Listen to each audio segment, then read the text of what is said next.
नमस्कार मित्रांनो, Smita's virtual academy या माझ्या एज्युकेशनल चॅनलमध्ये तुमचे स्वागत आहे.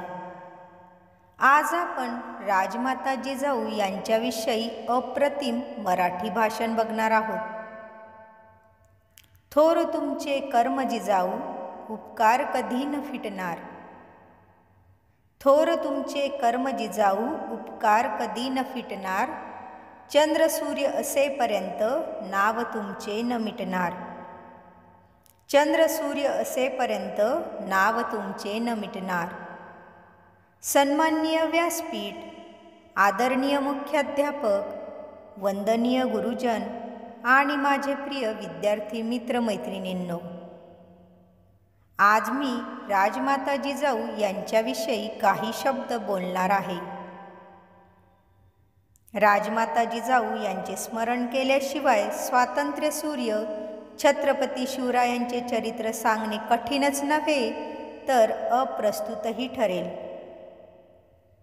शिवचरित्र घडविण्यात जिजाऊ मातेचे योगदान फार महत्त्वाचे आहे.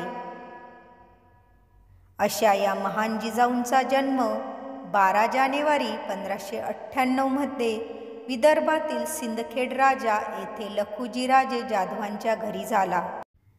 इसवी सन 1605 मध्ये जिजाऊंचा विवाह शहाजीराजे भोसले यांच्याशी झाला.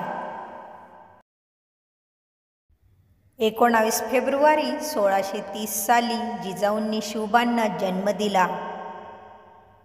आई ही जगातील सर्वात मोठा गुरु आणि योद्धा असते याचे मूर्तिमंत उदाहरण म्हणजे राजमाता जिजाऊ होय.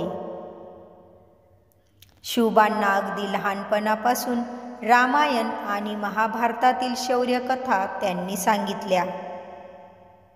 महाराष्ट्रात अनेक वर्षांपासून मुघल सत्ता चालून होती आणि दीनदुबळ्या जनतेला लुटत होती. या अन्यायाविरुद्ध लढण्यासाठी त्यांनी खेळण्याच्या वयात शिवबांच्या हाती तलवार ढाल देत युद्ध कौशल्य शिकण्यास प्रवृत्त केले. फक्त मुघलांपासून रक्षण करणे एवढेच नव्हे तर न्यायनिवाड्याची कामे, नेतृत्व कौशल्य आणि एक मुत्सद्दी राजकारणी असे गुण शिवबांना दिले. स्वराज्य स्थापनेचे बाळकडू छत्रपती महाराजांना माँसाहेबांकडून मिळाले होते आणि ते त्यांनी देखील सत्यात उतरविले. अनंत काळापासून जेव्हा जेव्हा गरज पडली आहे तेव्हा नारी शक्तीने आपला अवतार घेतला आहे आणि याचे उत्तम उदाहरण म्हणजे राजमाता जिजाऊ आहेत. अशा या महान मातेस माझे कोटी कोटी प्रणाम.